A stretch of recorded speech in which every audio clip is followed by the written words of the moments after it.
Hello everyone, সবাইকে স্বাগতম জানাচ্ছি আমার সি প্রোগ্রাম সিরিজের নতুন ভিডিওতে। আজকে আমি আপনাদের সাথে আলোচনা করতে চলেছি সি কনস্ট্যান্ট সম্বন্ধে। তো চলুন আমরা শুরু করি। ধ্রুবক বা কনস্ট্যান্ট কি? সহজ কথায় ধ্রুবক হলো এমন একটি ভেরিয়েবল যার মান আপনি ফিক্সড করে দিয়েছেন, যার মান আর চেঞ্জ করা যাবে না, সেটি হচ্ছে ধ্রুবক। কেন আমরা ধ্রুবক ইউজ করি বা ধ্রুবকের প্রয়োজন কি? তো ধ্রুবক প্রয়োজন আমাদের ডেটা সুরক্ষা করার জন্য, বা কোড দেখে যাতে সহজে মনে বোঝা যায় যে এটি একটি স্থায়ী বা এই কোডটিকে চেঞ্জ করা যাবে না, ফিক্সড, সেটির জন্য। তো ডেটা সুরক্ষা কেমন? অনেক সময় ভুলবশত আপনি কোনো কোডের মান চেঞ্জ করে ফেলেছেন, তা পরে পরিবর্তিত হওয়ার কারণে বিভিন্ন ধরনের সমস্যা হইতে পারে।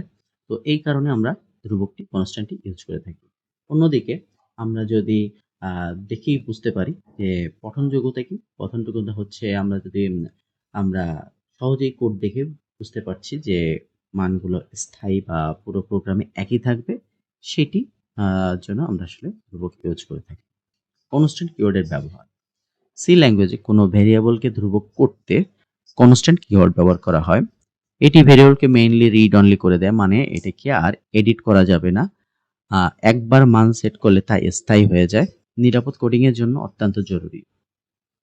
কোডের উদাহরণ: কনস্ট্যান্ট আইএনটি মানে ডেটা টাইপটি আমি লিখলাম, ভেরিয়েবলের নাম লিখলাম মাই নাম, ইকুয়াল টু 15, অর্থাৎ আমি এই 15 বা 15 এটি আমি মাই নাম্বারে 15টি পুরা কনস্ট্যান্ট প্রাথমিকভাবে ডিক্লারেশন করলে এই মাই নাম্বার ভেরিয়েবলটি কনস্ট্যান্ট আর চেঞ্জ করা যাবে না, এটি সর্বদা 15ই থাকবে। মান পরিবর্তনের চেষ্টা: ধ্রুবকের মান পরিবর্তনের চেষ্টা করলে সেটি আসলে এরর দেখাবে। কখন ব্যবহার করবেন? যেসব মান পরিবর্তন হয় না সেসব মানের ক্ষেত্রে আপনার কনস্ট্যান্ট ইউজ করবেন। যেমন 1 ঘন্টায় যে 60 মিনিট, সেক্ষেত্রে আপনি এরকম যদি কোনো সেকশন থাকে, সেখানে আপনি 1 ঘন্টায় 60 মিনিটই আপনার ক্যালকুলেশনে লাগবে। তো সেখানে আপনি কনস্ট্যান্ট ইউজ করলেন constant INT minute per hour equal to 60। 1 বছরে 12 মাস, সেক্ষেত্রে 12 মাস তো চেঞ্জেবল না, সে কারণে আপনি এখানে কনস্ট্যান্ট ইউজ করতে পারেন। পায়ের মান চেঞ্জেবল না, তো পায়ের মান এখানে আপনি কনস্ট্যান্ট ইউজ করতে পারেন। আপনার জন্মসাল যদি আপনি ইউজ করতে চান, সেক্ষেত্রে এটিও তো চেঞ্জেবল না, তো এখানে আপনি এটিকে কনস্ট্যান্ট হিসেবে ব্যবহার করতে পারেন। অ্যাসাইনমেন্টের কিছু গুরুত্বপূর্ণ নিয়ম: constant integer variable equal to 60, এটি হচ্ছে সঠিক পদ্ধতি। কিন্তু আপনি যদি এই কনস্ট্যান্ট ইন্ট ভেরিয়েবল ডিক্লেয়ার করার পরে আবার যদি ভেরিয়েবলকে আমরা বিভিন্নভাবে কিন্তু ইকুয়াল টু অ্যাসাইন করি, তো সেক্ষেত্রে এটি সঠিক হবে না, ভুল হবে, এরর আসবে। ভালো অভ্যাস কি? ধ্রুবক ভেরিয়েবলগুলোকে বড় হাতের বা আপার কেসে যদি লিখে ঘোষণা করা হয়, তবে এটি একটি ভালো অভ্যাস। আপনার এটি পঠনযোগ্যতা বাড়ায়। পার্থক্যের সারসংক্ষেপ, অর্থাৎ আমার এখানে সাধারণ ভেরিয়েবল এবং ধ্রুবকের একটি পার্থক্য দেওয়া হয়েছে। যেখানে সাধারণ ভেরিয়েবলের মান সম্ভব, অন্যদিকে ধ্রুবকের মান আমরা চেঞ্জ করতে পারি না। ধ্রুবকের ঘোষণার সময় সাধারণ ভেরিয়েবলের মান ঘোষণাটি ঐচ্ছিক, বাট ধ্রুবকের ক্ষেত্রে অবশ্যই যখন আপনি কনস্ট্যান্ট ঘোষণা করবেন, তখনই অবশ্যই আপনার মানটিকে আপনার অ্যাড করতে হবে।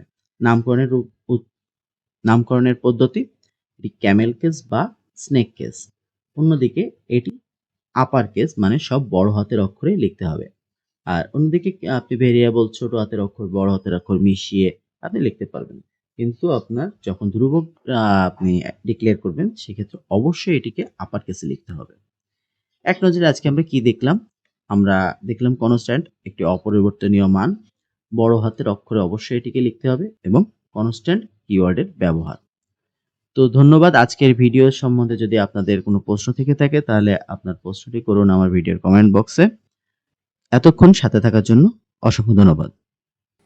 আশা করি ভিডিওটি আপনাদের ভালো লেগেছে।